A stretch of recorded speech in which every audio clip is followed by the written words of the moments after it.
Back it goes and gone. Driving. What up, everyone? Little, I guess, emergency. Trevor, you're muted, by the way. I don't know if you knew that. Little emergency pod. Get some predictions out here. Easter Day, 2 big games. Wild play the Red Wings. Wolves get to play the Charlotte Hornets. Hornets are a deadly team. They got a team this year, and they could be a threat to one of the teams in the East if they can play well. So Hornets are definitely a team we can't mess around with, just like kind of how they have been for the past decade. Yeah, that's all we got today. Predictions, and that's it. So let me just pop it up right away here. One thing I will say before we get our predictions out, is it maybe better for the Wolves to lose? Because now we're at a point you're kind of deciding who you want to play in the playoffs. And if I'm going to be completely honest, Austin Reeves might be out for the first round of the playoffs. Luka Doncic is out for the whole season. Probably going to be back for the playoffs. But the Lakers right now are very, very injury rattled. Freakishly injury. I know Marcus Smart doesn't play a huge role, but he has good minutes on the Lakers team. Like he's still playing very good, and he's dealing with an ankle injury at the tail end of the season right here. But yeah, obviously the big ones, Austin Reeves with his rib. Oh my gosh. Will miss the rest of the regular season and is expected. Yeah, okay. So 4 to 6 weeks. Reeves will not be playing in the playoffs, at least for the first round. And then Luka Doncic, obviously, his status right now for the playoffs. This is the big one throughout the whole league, obviously. Status is unknown for the playoffs, but he's out for the season. The Lakers right now hold the 3rd spot, which this is where it gets difficult because Denver just beat the Spurs. From when we're recording this, we're at night, so we can post. We have stuff we're doing. It's Easter Day. So we have stuff we're doing. We're recording the night before. The Denver Nuggets just won a thriller against the Spurs. And so Denver they're only a half game behind the Lakers now for that 3rd spot. So it could really flip-flop. But if it stayed the same right now, we would play the Lakers. And with all these injuries dealing, like with the Lakers deal right now, I would much rather play them than Denver in the playoffs. I know, we've stunk against Denver in the regular season, but we know how to beat them. You take Jokic out of the game, it can get easier in many ways. But either way, with what the Lakers are dealing with, I would 10 times out of 10 take that way over the Nuggets from going into this playoffs this year. So, but it does get weird because they are only a half game aside from each other. So, do you kind of agree with that, Trevor? Like, different thought? Yeah. Would you rather play either one? Probably the Lakers. It's just kind of dangerous to say because, it worked with us last year against Luka and LeBron, but, knowing what Luka's also done to us with Dallas, and then LeBron's going to be desperate. Is this his final year? I don't think so. A lot of people don't think so. NBA would probably hype up his final year, so I think LeBron's got at least another year in him. But regardless, next year will be the year, I think. But right. LeBron would be playing a little desperate. That's LeBron regardless. He's going to play well, most likely, in the playoffs. He is. I'm not worried about him at all. It's not hard to stop him. I'm not worried about him either. Luka's my concern, though. But then again, hamstring injury now. Is there going to be a little bit of rust? Will he be fatigued? The one thing I will say, it'll be tough for the T-Wolves to lose some of the games they have left. They have 5 games left, obviously. Charlotte today, and then the Pacers' worst record in the East. Tyrese out. This team just wasn't what it was last year. But then 2 tough games, Orlando and Houston. The Houston game could, depending on who's the 3rd and 4th seed between the Lakers and Denver at that point, that Houston game could basically be like the Stars and Wild game that we've been hyping up for 2 weeks now. It could basically be that. Who gets the 5th or 6th seed between Houston and Minnesota. But we are 2 games behind Houston now, so that game might just turn out to be a dud if the Wolves can't win a few games. But then after that, they have the Pelicans to finish it off. So they get the worst team In the well, I guess they're not worst in the conference. They're one game up of the Wizards, who are the worst in the East, but then one of the worst in the West in New Orleans. So it'll be tough to lose a few of these games, but the Wolves, I don't know. It's a weird situation where you kind of get to choose who you want to play because you need to win just one more game to not be in the play-in. You're now 4 games ahead of the Suns, so win one more, and then you're you're in the playoffs and not the play-in. You're the 6th seed or higher if you win one more game. So do that, and then pick and choose who you want to win and lose against, depending on. Yeah, because it's up to us. It's just up to the team. Who knows? It might. It might be. If it comes down to the last game against the Pelicans and the Lakers are the 3rd seed, I don't know. I think Zion's going off for 55 in that game. That would be my prediction in that game. No, I'm kidding. I don't promote tanking or whatever playoff picking of the seeding. Either way, it's a weird situation. The Wild, though, it's all win-win-win. We just talked about it in last night's episode.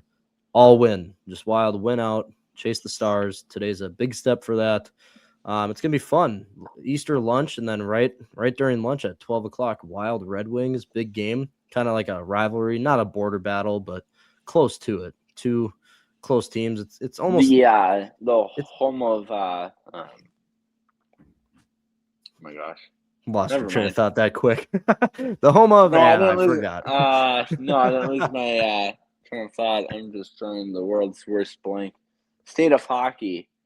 Oh my gosh, that was horrible. That was bad, yeah. Well, I'm on 3 hours of sleep and I've been up since 5 a.m. and it's currently 9. So yeah, tiredness. I kicking in. I'm playing a Bruce from like a week ago when nothing in your brain worked or whenever. Oh, yeah. Well, that's every other day, so it applies a lot more than you're saying. But either way, let's get to our predictions. Like I said, Wild in Detroit today. Detroit is fighting for a playoffs, but I think they're the first team out of the wild card in the East. So big game for Detroit. Do you have like an injury report pulled up for that game for Detroit? Yeah, the Wild are healthy. Yeah, well, yeah, we know the Wild are healthy, and Detroit has 2 players questionable: Mason Appleton and Justin Falk, both questionable. So for the most part, they're healthy all over. Yeah. Okay, so kind of like us. Cool.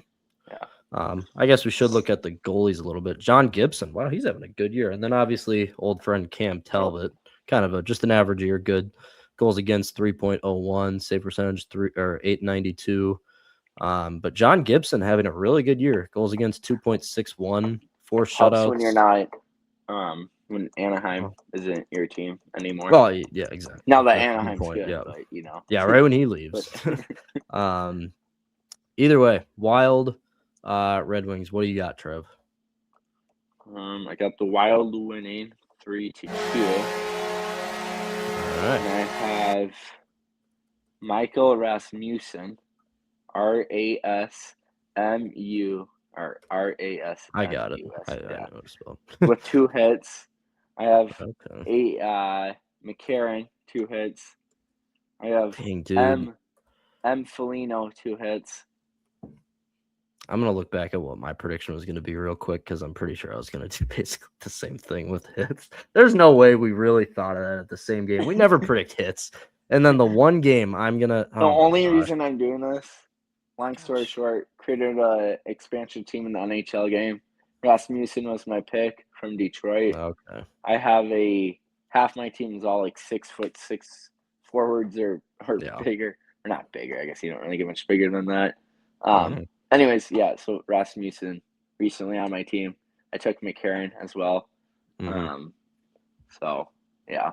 Anyways, so that's kind of why they're in my head. So, all right, so what was it, McCarron? Yeah, so Rasmussen 2 hits, McCarron 2 hits, M. Foligno.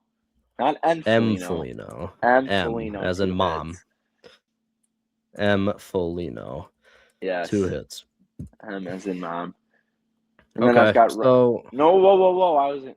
Oh, you're not done. Okay. No, Are you done? Should I do the entire lineup? Okay, so you are done. All right. I am done. Oh, my gosh. All right. I want to look back at... Because I was going to do... Well, here's the thing, too, is we don't really have the lines. There's a not a good chance. But there's a chance Marcus doesn't play. Most part. Well, I know, but like today, Bobby Brink was out with a rest. Let me clarify. If my prediction stands, and then it just voids out whoever didn't play. So if Marcus is out, then this will count. Then it's still McCarron for 2 and Rasmussen for 2, and then we'll just scratch. Yeah, I feel like Foligno's a guy he should be an everyday player. I get the depth, and it's not like he's guaranteed a spot, but he's our number 1 fighter. He's one of the obviously the alternates, one of the captains on the team. Yeah, I don't think there's ever a spot, but I mean, I didn't. You just don't know. I mean, Bobby Brink got a rest day today in a big game against Ottawa. I didn't even that didn't even process in my head. Then again, Bobby I kind of sped through it. Yeah, I didn't even realize he didn't play. Wow, yeah, he got. That's now, was he? It wasn't an injury, right? It was just pure. No, rest, right? he's healthy. It was just a pure scratch, and so who did play then? Yes, I'm trying to think. Who was? It was Nick. Nick got scratched against Vancouver, and so Nick was in on the both Foligno line with McCarron today. So it was a good line, dude. Right out the gate against Ottawa, those guys. I think in the first shift they had 5 hits total. They were just wrecking balls, and I loved it. I loved every second of it. Actually, against Ottawa, the Wild had 30 hits. That's insane. Just roughing them up the entire that's game. kind of, like I said, the Rasmussen little stupid connection because of the game. Yeah. But then, obviously our new identity for the bottom 6 is, we're checking on that. So, yeah. And now, okay, I'm going to do a little bit of a pivot. And do you know how many, hits the Wild actually average? At least 3 a game. I would say at least 3. That's probably I don't know. Their estimate. 25 maybe. I don't know. I was gonna say more like 24. I'm gonna do this. The Wild will have, well, let me back up for a second here. I am very, very cautious. Very physical game today. Very cautious about the Wild winning tomorrow. Yesterday. Yes, good point. It's yesterday. Now this is going to decide, did the Red Wings play yesterday or the day before? Okay, so the Red Wings also back-to-back days. That helps me here. So the Wild will win. Real quick, to answer your question, against Ottawa, we had 30 hits. Against Vancouver, I saw that, 24 or whatever. 17 hits. Okay. Yeah. I don't know. I guess it can vary. I think it also, Vancouver's not a team, right, where there's a lot of big guys. I think it's let me look at Florida. Florida's got some bigger guys, Sam Bennett. Well, that's the thing. Nick Foligno got scratched in the Vancouver game. It's all lines too, but it worked out really well today. Florida. I'm confident. I think Bobby Brink will be back, but I'm confident the Wild figured out something very key tonight. And if you start out with last night, oh my gosh, and then if you start out with heavy pressure from the get-go, it is such a key to winning because these teams have to adjust to your style of play, and you don't ever want to be in that position in any sport. So I think the Wild are going to come out firing. So Wild 23+ hits in today's game against the Red Wings. And then I guess that might be enough, but I'm plus. Yeah, that's fine. I mean, there's last couple of games, they haven't even hit that. So yeah, that'd be cool if you want to leave it at that. Or 4th line goal. I get you said that's enough, but I'm adding this on for pure. This is what I thought before, but 3rd or 4th line goal to add on to it. I know they're gonna have 23 hits, and no one's even gonna come close on the 3rd and 4th line. Now what happens when Gustafsson scores an empty net goal with the 3rd line? That's a 5th line. That's a 5th line. So 5th line goalie. So that doesn't count for me.